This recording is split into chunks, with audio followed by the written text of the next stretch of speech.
만나서 반갑습니다. 기독교 제7대 교리 신현수 목사입니다.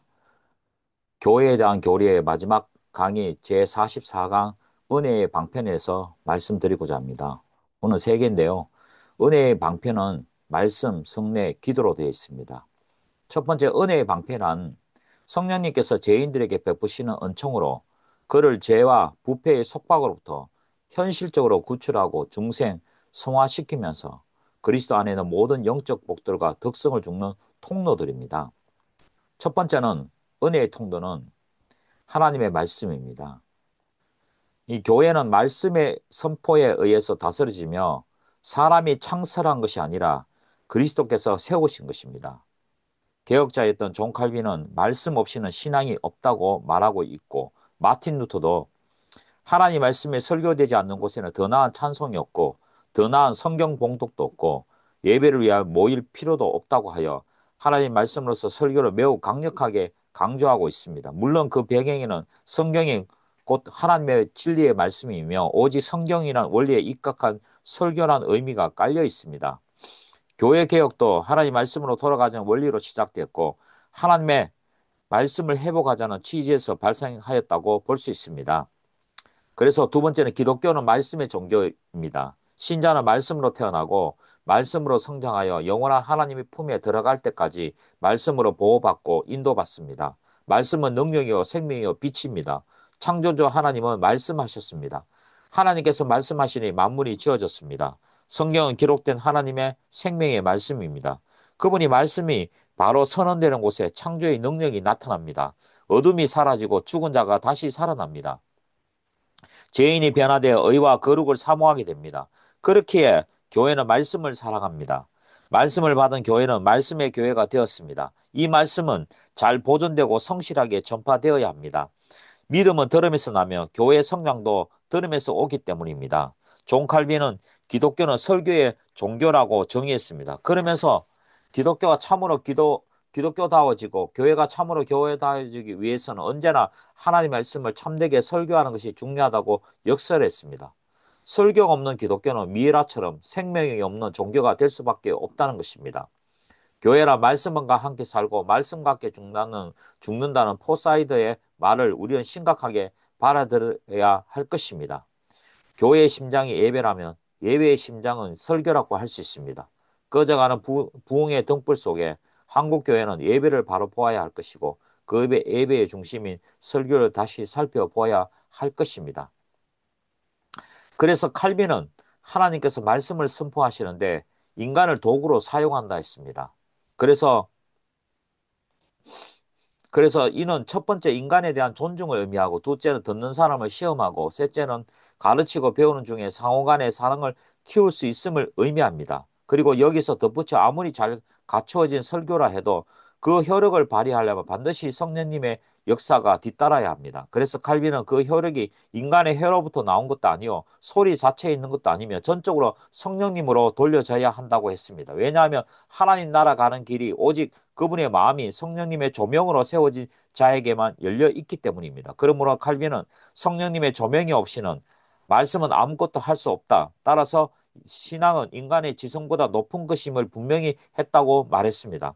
이와 같이 칼빈에 의하여 교회의 참된 표지 중의 하나인 하나님의 올바른 말씀을 선포는 인간인 하나님의 사랑과 그리고 하나님의 영, 곧 성령님의 인치심을 통해서 온전해지는 것입니다. 하나님께서 그분의 택하신 자들에게 두 가지 방법으로 역사하는데요. 그것은 내면적으로 성령님을 통해서 그리고 외면적으로는 바깥으로는 외적으로는 말씀을 통했습니다. 말씀과 성령님의 조명은 불가분의 관계인 것입니다. 그러므로 말씀은 하나님의 외적인 도구이며 성령님은 내적인 일꾼인 것입니다. 성령님의 역사 없이는 외적인 선포만으로 아무런 소용이 없으며 객관적인 하나님의 계시의 말씀인 오직 성령님을 통해서 주관적인 인간에게 임재하는 것입니다. 그것은 말씀의 능력이 약해서가 아니라 죄로 인한 인간의 부패한 심각성 때문입니다. 그러니까 은혜를 주는 통로, 방편은 첫 번째 말씀인데 그 말씀은 늘 성령님의 역사를 통해서 이루어진다는 것입니다. 그래서 종교개혁자 칼빈은 오직 말씀으로 돌아가면서 경건의 기준을 회복함과 동시에 말씀과 성령님의 관계를 성경적으로 규명하였습니다. 말씀 없이를 주장하며 말씀의 무의미성을 주장하는 열광주의자들이나 오직 말씀을 통해서만 주장하는 루터파 모두는 말씀과 성령님을 이분법적으로 나누는 오류를 범했다고 합니다. 칼빈은 말씀과 더불어 역사하시는 성령님을 말함으로써 상호 보완적인 관계에 이해하였습니다. 이후에 화란의 개혁과 경군주의자들이 역시 말씀의 굳건한 토대 위에서 삶의 개혁을 추구했습니다. 그러므로 진정한 경건은 말씀 가운데 임재하시는 성령님의 능력으로 시작됩니다. 그러므로 설교는 어디까지나 하나님의 말씀에 국한하여 하며 우리를 구원하시는 복음만을 선포해야 합니다. 칼빈은 설교를 매우 중요시했고 스스로 이를 실천에 옮긴 개혁자였습니다.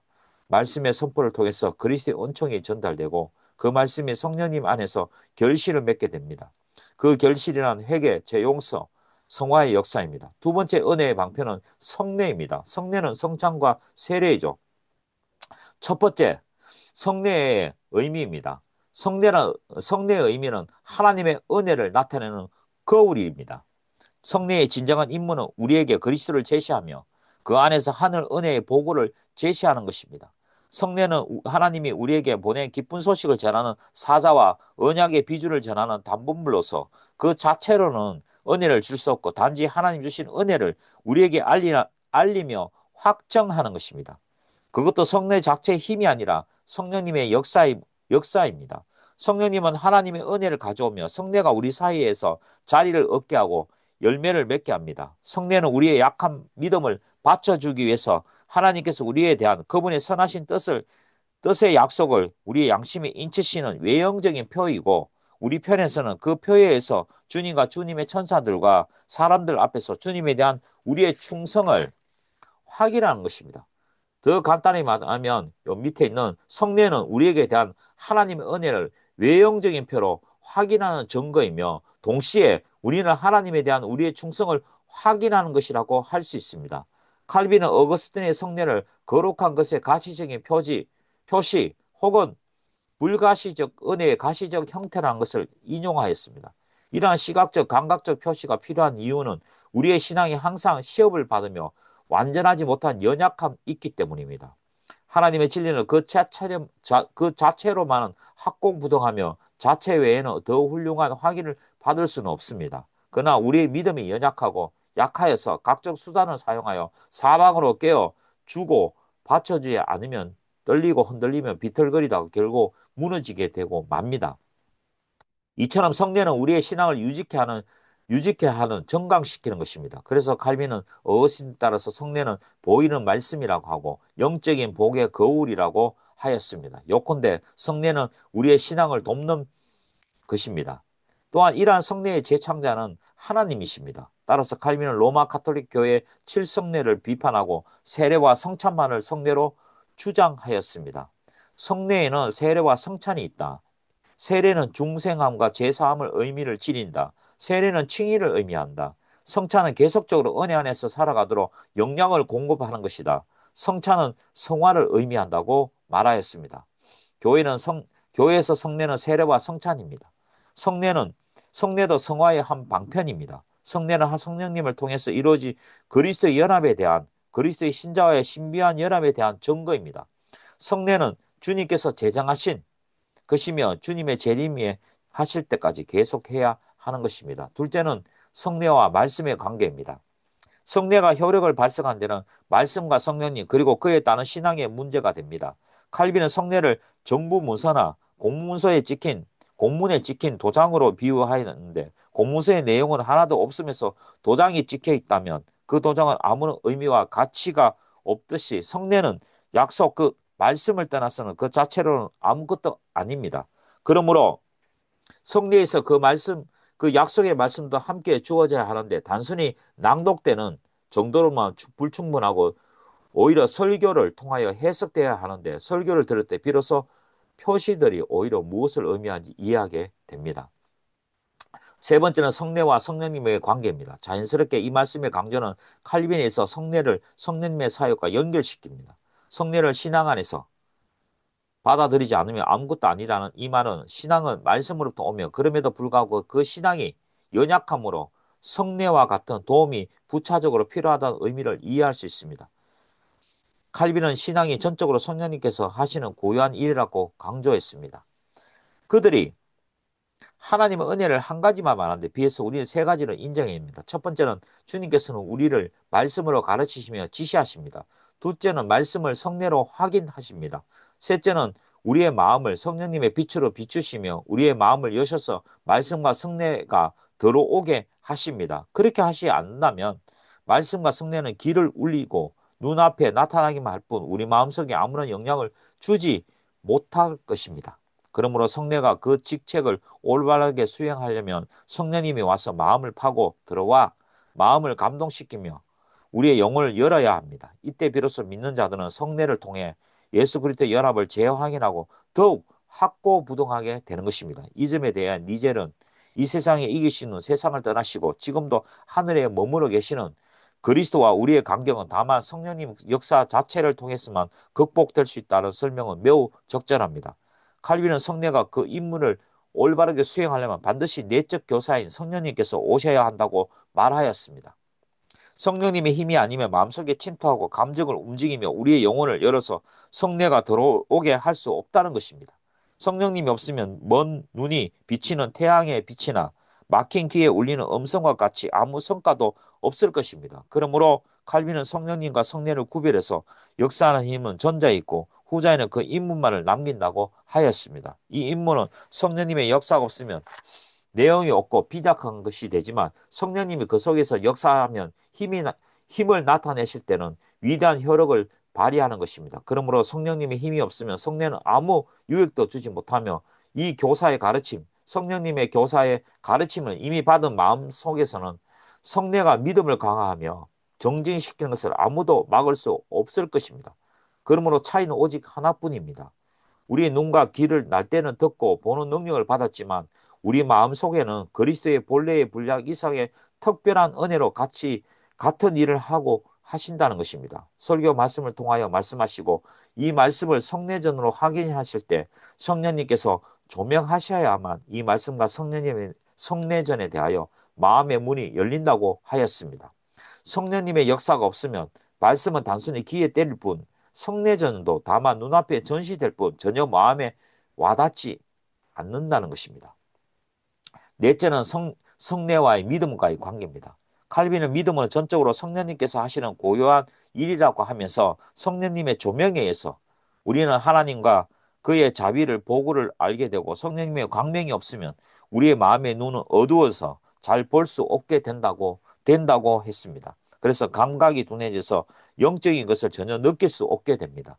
그러면서 하나님의 은혜를 인정하게 되는데 첫째는 우리를 말씀으로 가르치시고 지도하시고 둘째는 말씀을 성례로 확약하시고 셋째는 우리의 지성을 성령님의 빛으로 비추시며 우리의 마음을 여셔서 말씀과 성례가 들어오도록 하신다는 것입니다. 만약에 그렇게 하시지 않는다면 말씀과 성례는 귀에 울리고 눈앞에 나타날 뿐 우리 마음속에 아무런 영향도 주지 못하게 될 것입니다. 그러므로 칼빈은 성례가 믿음을 주는 것이 아니라 성례를 통한 성령님께서 믿음을 정지시키는 분으로 이해하게 되었던 것입니다.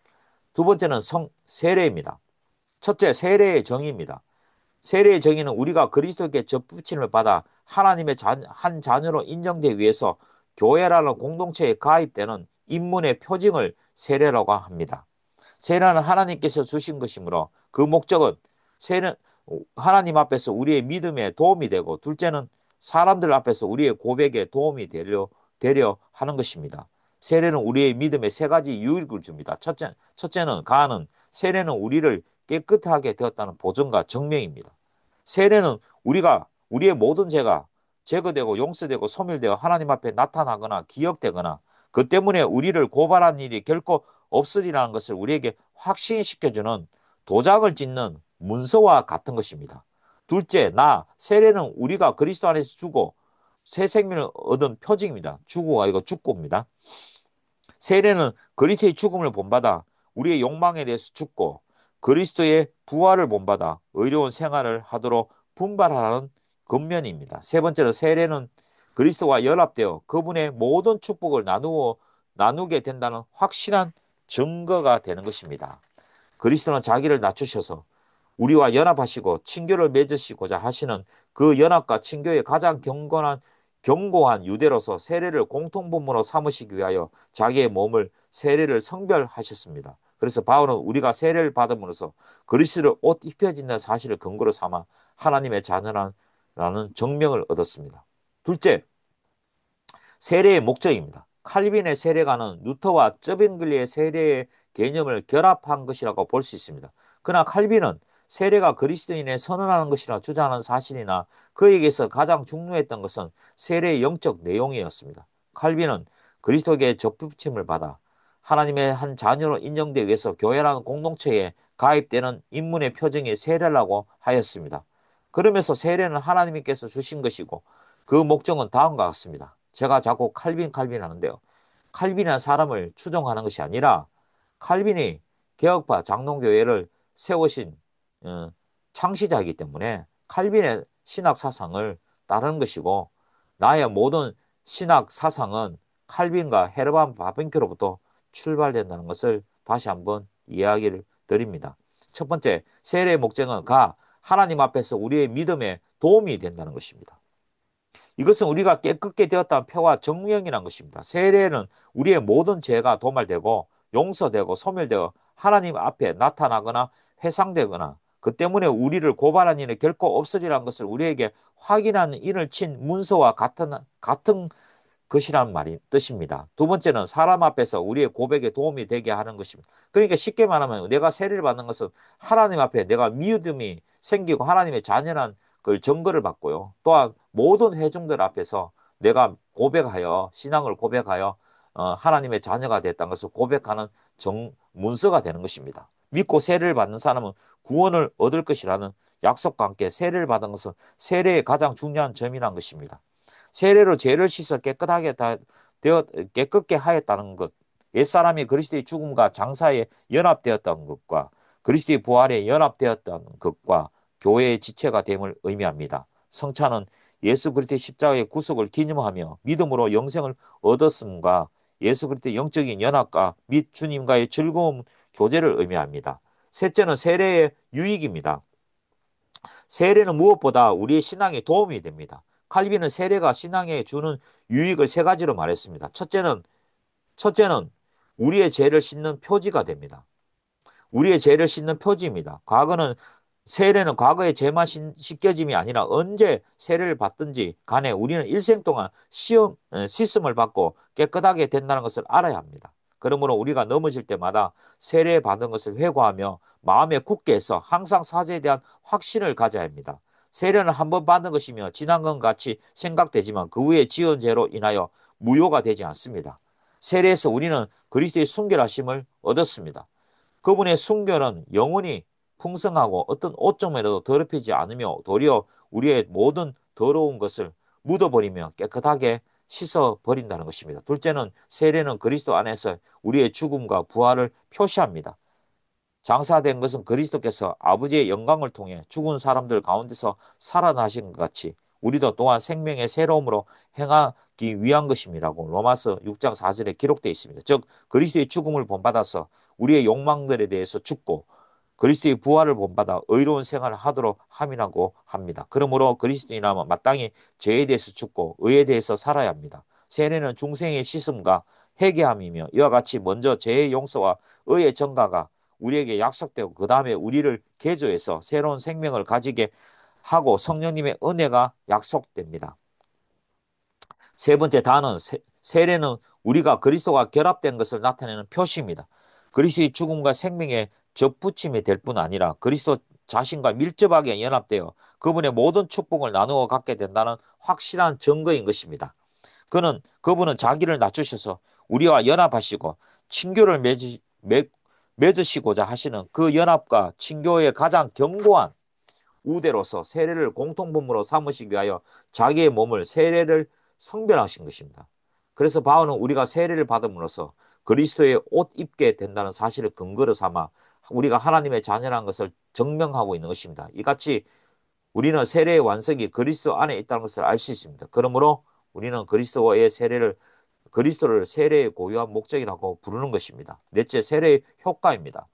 칼빈은 세례가 그 자체로는 아무 힘이 없다고 말합니다. 세례에서 제공되는 하나님의 모든 은사는 그리스도 안에서만 발견된다고 합니다. 물이 그 자체로 정결케 하고 중생시키고 새롭게 한 힘을 가지고 있는 것이 아니며 여기에 구원의 원인이 있는 것도 아닙니다. 다만 이 성례 안에서 세례 안에서 그런 은사에 대한 인식과 확신을 받습니다.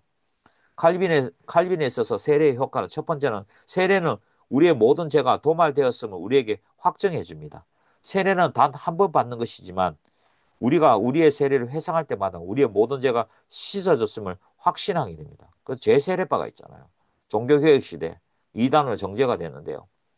예, 카톨릭에서 세례받은 것을 다시 어, 다시 개종하면 세례를 다시 받아야 된다고 하죠. 우리는 가톨릭의 세례도 단 한 번의 세례로 인정하기 때문에 그대로 인정하는 것입니다. 언제 세례를 받든지 간에 우리는 일생 동안 씻음을 받고 깨끗하게 된다는 것을 알아야 합니다. 그러므로 우리가 그래서 세례를 칭의로 의미하는 것이죠. 칭의는 단 한 번이잖아요. 우리는 넘어질 때마다 세례 받는 것을 회고하며 마음에 굳게 해서 항상 사죄에 대한 확신을 가져야 됩니다. 세례는 한 번 받은 것이며 지난 것 같이 생각되지만 그 후에 지은 죄로 인하여 무효가 되지 않습니다. 세례에서 우리는 그리스도의 순결하심을 얻었습니다. 그분의 순결하심 영혼이 풍성하고 어떤 오점으로도 더럽히지 않으며 오히려 우리의 모든 더러운 것을 묻어버리며 깨끗하게 씻어버립니다.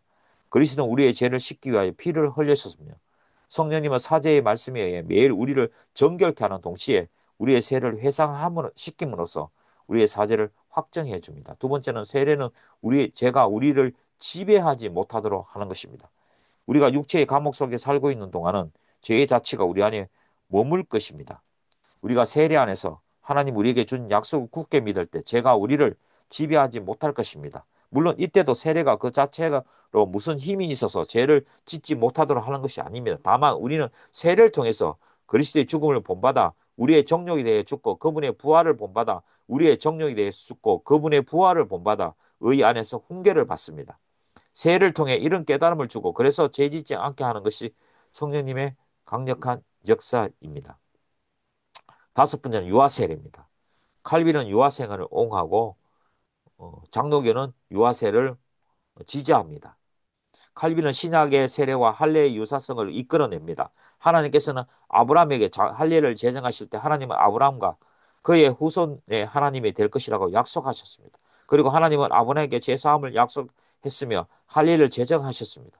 그리스도는 세례와 할례의 근거가 되십니다. 따라서 할례와 세례는 외적인 차이만 있을 뿐 동일한 약속을 전달합니다. 칼빈은 하나님께서 아브라함과 그의 후손이 하나님이 되리란 한 언약을 오늘날 그리스도에게 똑같이 적용됩니다. 그러므로 옛 언약으로부터 혜택을 입은 유대인들의 자녀들이 현재 그리스도인의 자녀들보다 혜택을 입었다고 말할 수 없습니다.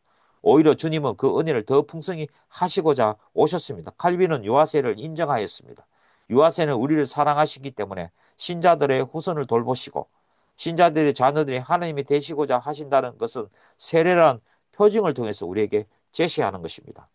유아세례의 유익이 있습니다. 첫 번째는 가는 부모들은 하나님의 자비가 그들에게 적용된다는 약속의 확신입니다. 두 번째는 자녀들을 교회의 다른 구성원들에게 소개합니다.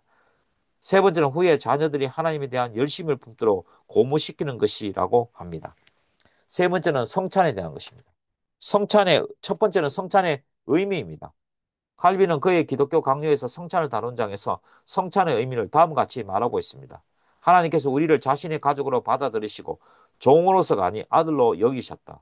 그러므로 하나님께서는 자녀의 일을 걱정하시는 가장 훌륭한 아버지로서 우리를 평생 먹여주신다. 그것만으로 만족하지 않으시고 이 계속되는 호의를 우리가 확신하시도록 담보물을 주셨다. 즉 독생자의 손을 거쳐 그의 교회에 한 성례 영적 잔치를 주시고 이 잔치에서 그리스도께서 자신을 생명을 주는 떡임을 확정하시며 이 떡을 우리의 영혼이 먹음으로써 진정하고 복된 영생을 얻게 하신다고 말하고 있습니다. 칼빈에 의하면 하나님은 세례라는 표시를 위해서 우리가 하나님 집에 받아들였음을 확정합니다. 왜? 자녀, 칭이니까요. 성찬은 성화입니다. 하나님의 집에 우리를 받아들인 후에 하나님은 우리의 일생을 통해 우리를 양육합니다. 그런데 우리의 영혼이 하나님부터 양식을 공급받고 있음을 확정하게 준비된 표시가 바로 성찬입니다. 떡과 포도주로 상징되는 주의 몸과 피가 우리의 영적 생명을 위한 양식임을 신자들이 깨달으며 떡과 포도주라는 물질적인 것에서부터 영적인 것으로 인도됩니다. 떡이 신체에 영향을 주며 생명을 유지되는 것처럼 그리스도의 몸은 신자의 영혼에 생명을 주는 유일한 양식입니다. 마찬가지로 포도주 역시 포도주가 주는 영적 유익을 생각할 때 그리스도의 피가 우리에게 비슷한 영적 유익을 준다는 것을 알아야 합니다. 물론 이때 영혼의 유일한 양식은 그리스도이십니다. 즉 하나님께서 신자들을 그리스도에게로 초대하셔서 그리스도에게 참여하게 하시고 하나님 나라의 영광으로 들어갈 때까지 영적 음식을 주셔서 계속해서 기운을 얻게 하시는 것입니다. 이렇게 영적 음식을 선창을 통해 제시하는 이유는 육체를 가지고 있는 신자는 이 영적인 신비를 이해할 수 없기 때문입니다. 그래서 하나님께서는 성찬의 떡과 포도주를 표징으로 사용하셔서 그 신비의 형상을 우리에게 보여주시는 것입니다. 하나님께서 우리를 그분의 권속으로 받아들이신 다음에 우리를 자녀로서 대하시며 자비하시고 사랑이 깊으신 아버지의 역할을 감당하시며 우리의 인생의 여정 전체를 통틀어서 우리를 지탱하십니다. 또한 하나님께서 계속해서 풍성하게 베풀어 주실 것을 맹세하시고 우리에게 확신 주시기를 원하셨습니다. 성찬은 계속해서 새로운 삶을 영위케 하는 것입니다. 이 성찬의 표징은 떡과 포도주이며 눈에 보이는 떡과 포도주를 통해서 은혜를 베푸시는 것은 그리스도와 경건한 자들의 은밀한 연합의 신비는 본질상 지각할 수 없기 때문에 우리의 능력에 가장 합당하도록 눈에 보이는 표징을 통해서 그 상징과 형상을 보여주신 것이라고 말씀하고 있습니다. 성찬의 중심인 떡과 포도주를 통하여 예수 그리스도께서 눈에 보이듯 손으로 만져지듯 제시된다는 것입니다. 떡과 즙은 그리스도의 살과 피로 대표하는 것으로 이것을 믿는 자의 영혼에 영적 음식과 음료가 되는 것입니다. 이것을 통하여 믿는 자는 양육을 받고 생기를 얻으며 강건해지고 기쁨이 충만해집니다. 떡과 포도주의 몸이 유익이 주듯이 그리스도의 살과 피는 영적으로 영혼을 유익하게 합니다. 이 신비한 축복의 목적은 주님의 몸이 단번에 우리를 위하여 희생하셔서 이제 우리가 그 몸을 양식으로 삼으려 또한 그렇게 양식으로 삼으면서 그 유일무이한 희생의 역사함을 우리에게 느낀다는 사실과 또한 우리를 통하여 그분의 피를 흘리셔서 우리의 음료가 되신다는 사실을 우리로 하여금 확정하게 하고자 하는 것이라고 말할 수 있습니다. 둘째는 성찬의 기능입니다. 그리스도의 몸을 우리에게 제시하는 데 있는 것이 아니며 그리스도의 살과 피가 참된 양식이며 음료로서 우리를 먹여 영생에 이르게 하는 것임을 약속을 통해 증거하셨습니다. 또한 그 약속을 통해 자신이 생명의 떡이란 것과 그 떡을 먹는 자는 영원히 살 것임을 선언하시는데 바로 그 약속을 인치시고 확정하는 것이 성찬의 주요 기능인 것입니다. 셋째는 성찬과 말씀의 관계입니다. 칼빈은 성찬에 반드시 말씀이 빠져서는 안 됨을 강조하고 있습니다. 말씀이 없으면 성찬이 바르게 집행될 수 없습니다. 우리가 성찬을 받은 은혜는 모두 말씀이 필요하기 때문입니다. 우리의 믿음을 강화하거나 고백을 연습하거나 의무에 대한 열의를 일으키거나 하는 이 모든 일을 위해서는 설교가 반드시 필요합니다. 그러므로 교황 독재하에서 일어난 같이 성찬을 말없이 만드는 것은 가장 불합리한 것입니다. 넷째, 성찬과 그리스도의 연합입니다. 칼빈은 성찬을 통해 믿는 자들은 예수 그리스도의 깊은 사귐에 들어간다고 강조했습니다. 성찬의 특별한 결실은 그리스도와의 신비한 연합이란 것입니다. 즉 우리와 함께 인자가 되심으로써 우리가 그분과 함께 하나님의 아들이 되게 하셨고 자신이 땅에서 내려오심으로 우리가 하늘로 올라갈 준비를 하셨으며 우리의 죽을 생명을 가짐으로써 우리에게 그분의 영생을 주셨고 우리의 무력함을 받으시고 그분의 풍부하심을 우리에게 넘겨주셨고 또 우리를 억압하던 우리의 죄의 짐을 스스로 지시고 그분의 의를 우리에게 입혀 주셨습니다. 성찬의 중심자인 예수 그리스도께서 우리와 연합하는 것은 성령님의 역사입니다. 칼빈은 성령님께서 시간과 공간적으로 교통이 불가능하게 하게 된 예수 그리스도의 연합을 가능케 하십니다. 즉 칼빈은 성찬의 징표의 실제적인 효능을 믿었습니다. 그리스도께서 영적으로 임하신다는 영적 임재 교리를 주장합니다. 칼빈은 성찬에 그리스도께서 육체에 임한 것이 아니라 영적으로 임재하신다는 것을 강조하였습니다.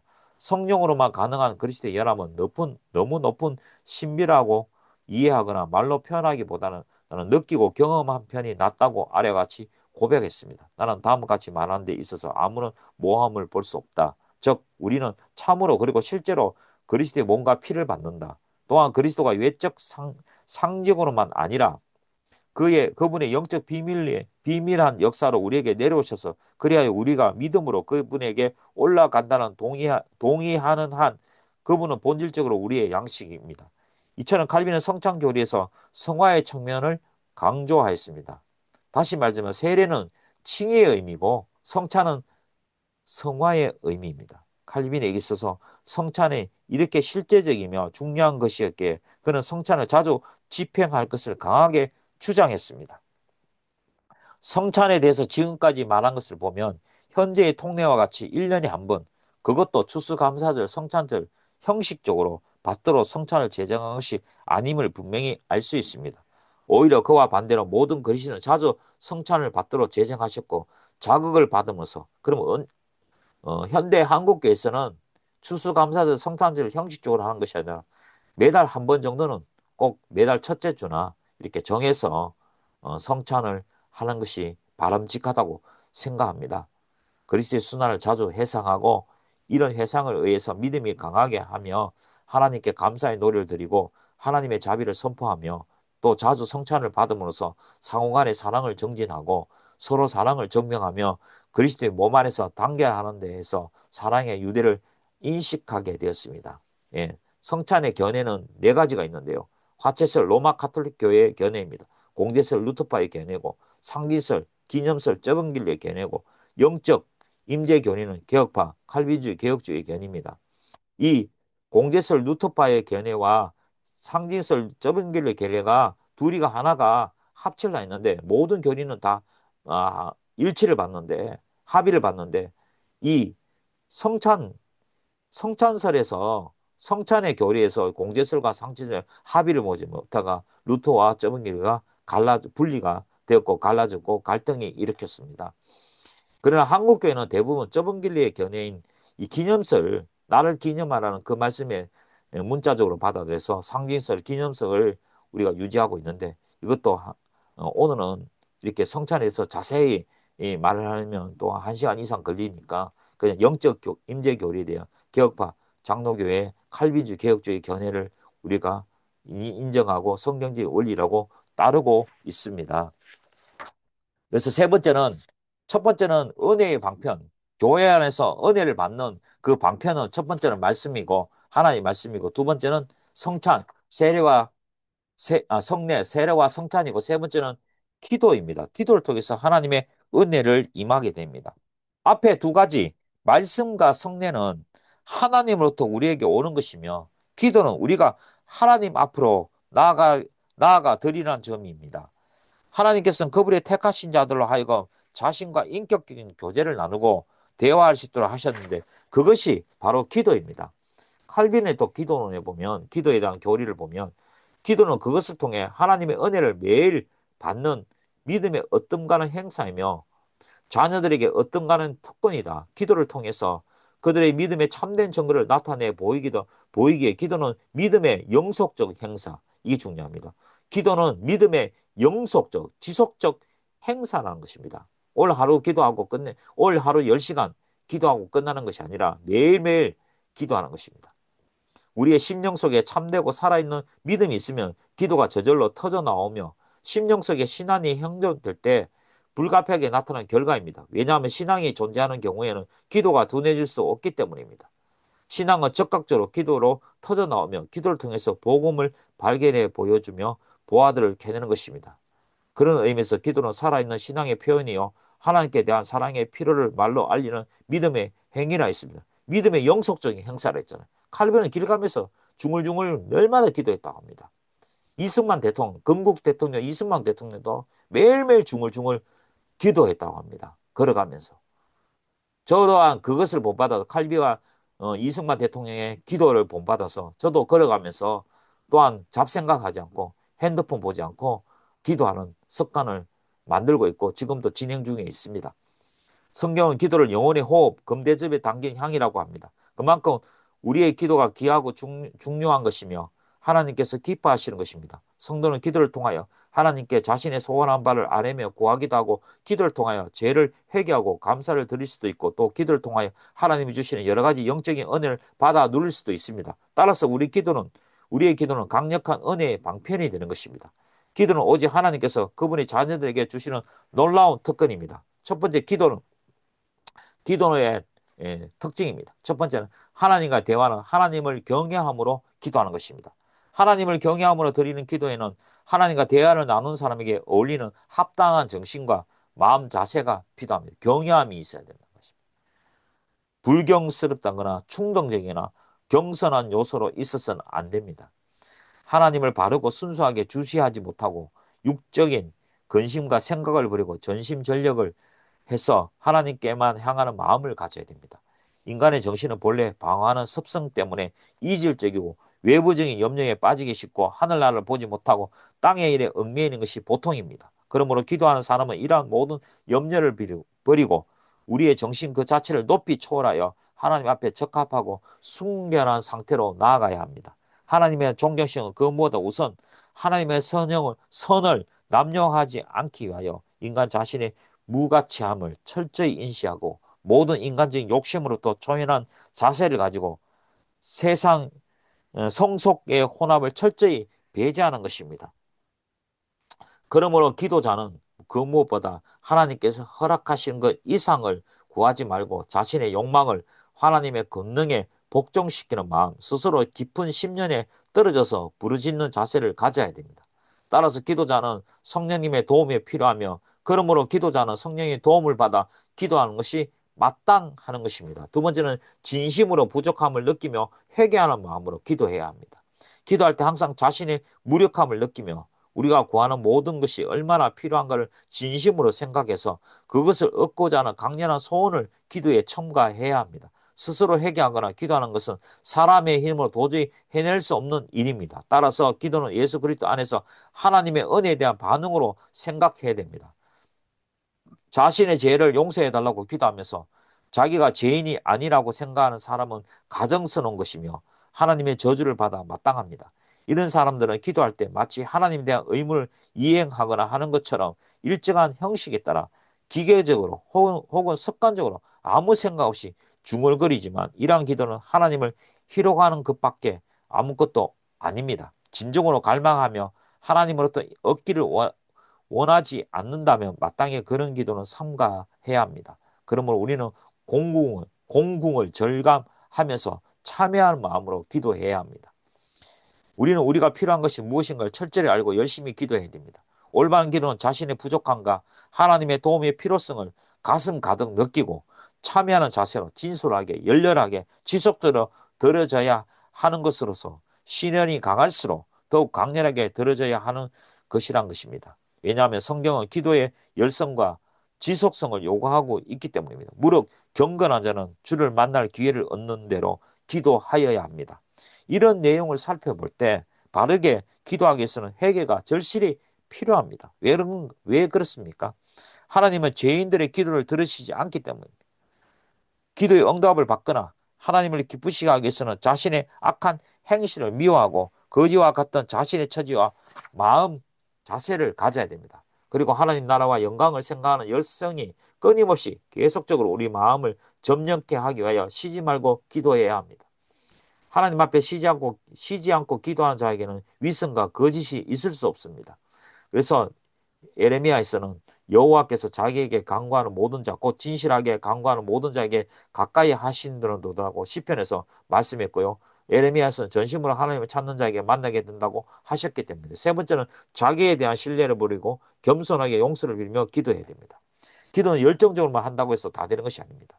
칼빈은 자기의 신뢰를 버리고 겸손히 하나님의 용서를 비는 기도를 드려야 된다고 강조합니다. 즉 기도하기 위해서는 하나님 앞에 서는 사람은 영광을 전적으로 하나님께 돌리며 자기의 영광을 전혀 생각하지 않으며 자기의 가치를 일체 내세우지 않아야 합니다. 곧 자기 자신의 신뢰를 버려야 됩니다. 그렇지 않고는 자기의 가치를 티끌만큼 주장하거나 허영과 교만을 부푼다면 하나님 앞에 멸망하게 될 것입니다. 자기를 긍정하는 것이 아니라 자기를 부정해야 됩니다. 하나님께 기도하는 자는 마땅히 자기의 영광과 자기의 가치에 대한 어떤 생각도 버려야 합니다. 교만한 마음을 버리고 이같이 겸손하게 산 사람들의 신뢰를 성경에서 찾아보아야 합니다. 다니엘, 다윗, 이사야, 에레미야와 같은 하나님의 종들에게서 이러한 태도를 보게 됩니다. 그들은 하나님 앞에 나아갈 때 더욱 겸손했습니다. 그들은 자신을 하나님의 것이라고 생각하기 때문에 하나님께서 돌볼 것을 믿고 다른 아무것도 의뢰하지 않았던 것입니다. 따라서 기도의 가장 중요한 부분은 죄의 용서를 비는 것입니다. 올바른 기도의 시작은 성실하게 죄를 고백하며 용서를 구하는 것입니다. 기도를 시작할 때마다 겸손하게 진지한 죄의 고백으로 사죄를 구하는 것입니다. 아무리 거룩한 사람도 하나님의 너그러운 화해를 얻기 전까지 그분께 무엇을 얻으려고 기대해서는 안 됩니다. 우리는 죄의 용서를 비는 것이 기도의 문을 여는 열쇠가 된다는 것을 알게 됩니다. 죄의 용서를 구하지 않은 강구는 외식이며 하나님과 아무런 관계를 맺을 수 없습니다. 이러한 내용에 대한 구체적인 것들은 다윗의 시에서 배우게 됩니다. 다윗은 자기의 죄를 용서해달라고 빌지 않을 때에도 나의 공고 한란을 보시고 내 모든 죄를 사하소라고 기도하였습니다. 이런 내용을 보면 최근의 죄만을 고백하는 것이 아니라 오래전의 일, 자신이 알지 못한 것, 미처 깨닫지 못한 용서 빌지 못했던 것까지 용서를 빌어야 된다는 것을 알 수 있습니다. 그래서 우리는 성경에 가르치는 내용을 보아야 됩니다. 요한일서 1장 9절에서 만일 우리가 우리의 죄를 자백하면 저는 미쁘시고 의로워서 우리의 죄를 사하시며 모든 불의에서 우리를 깨끗게 하실 것이라는 말씀이 여기에 해당됩니다. 이러한 이유 때문에 율법 아래서 드리는 기도가 받아들여지게 하기 위하여는 피해 대속으로 기도를 성별했습니다. 그것은 율법 시대에 살았던 사람들이 부정한 것을 깨끗이 씻고 하나님의 자비에만 의지해 기도를 드려야 할 특권과 영예를 받게 된다는 사실을 알려주고 있습니다. 네 번째는 확신 있는 소망을 가지고 기도해야 됩니다. 기도는 우리의 필요하는 모든 것을 하나님께서 얻을 수 있다는 우리의 희망에 대한 증거입니다. 그렇기 때문에 믿음 없이는 기도한다는 것은 위선적인 행동이며 우리의 불신과 불성실에 의하여 하나님의 마음을 해치는 행위입니다. 기도의 첫 번째 단계는 우리의 기도가 결코 헛되지 않다는 확신의 신앙입니다. 복음은 복음을 들음으로 얻는 신앙과 모든 십자가의 상황을 극복하고 소망을 바라보는 태도는 우리의 기도 밑에 반드시 깔려 있어야 합니다. 우리는 그것에 대한 신앙을 담대하고 확신 있게 하나님께 나아갑니다. 이처럼 기도할 때 신앙과 소망은 사랑의 실천을 위해 필요합니다. 의심치 아니하시고 응답해 주시는 하나님의 능력을 믿을 때만이 가능한 것입니다. 하나님은 살아 계시며 우리의 언어로 아뢰하는 간구에 대하여 들으시며 믿음으로 기도한 것은 응답됨을 강조합니다. 더욱이 관용과 용서의 하나님이시기에 기도의 원칙에 합당하지 못하나 그 표준에 접근하도록 노력하면서 기도할 때 하나님은 응답하십니다. 그러므로 의심하면서 기도한 자는 아무것도 얻지 못할 것이며 하나님은 기도자에게 그의 믿음의 분량대로 주십니다. 성경의 정언에 따라 믿음 없이는 아무것도 얻을 수 없다는 결론을 내릴 수 있습니다. 물론 이 믿음은 주님의 약속에 대한 믿음입니다. 그러므로 기도자에게 있어서 가장 중요한 것은 하나님의 구원 약속이 기도를 통해 이루어질 것이라 대한 믿음이라고 할 수 있습니다. 마지막으로 다섯 번째, 감사가 기도의 출발점이 동시에 귀착점입니다. 감사는 은혜를 부르고 은혜는 더 큰 감사를 낳습니다. 감사로 구할수록 은혜를 받고 은혜를 받을수록 더욱 감사하게 됩니다. 그렇게 회개로 시작해서 감사하고 또한 간구하고 마지막으로 감사로 끝나는 것입니다. 감사와 간구는 영혼의 숨쉬기 운동과 같습니다. 우리의 영혼은 간구로 은혜를 들어마시고 감사로 찬미를 내쉽니다. 들어마시지 않으면 내쉴 것이 없듯이 구하기를 거치면 감사하는 것도 거칩니다. 그릇된 영적 만족은 감사의 적입니다. 자신의 영적 상태에 만족해버린 사람에게는 더 이상 감사와 은혜가 들어갈 자리가 없는 것입니다. 그래서 은혜의 방편은 특별히 세 가지가 있습니다. 하나님 말씀을 통해 하나님의 은혜를 받는 통로가 되고요. 성례, 성찬과 세례를 통해서 하나님의 은혜를 받고요. 기도를 통해 하나님의 은혜를 받죠. 이 교회 안에서 이루어지는 일입니다. 교회 밖에서 우리 일상생활에서는 하나님의 섭리를 통해서 고난이나 어떤 특별한 상황을 통해서 하나님께서 섭리를 통해서 우리가 은혜를 받고 하나님과 교제하게 되는 것입니다. 오늘은 여기까지 하고요. 다음에 45강에서 찾아뵙도록 하겠습니다. 감사합니다.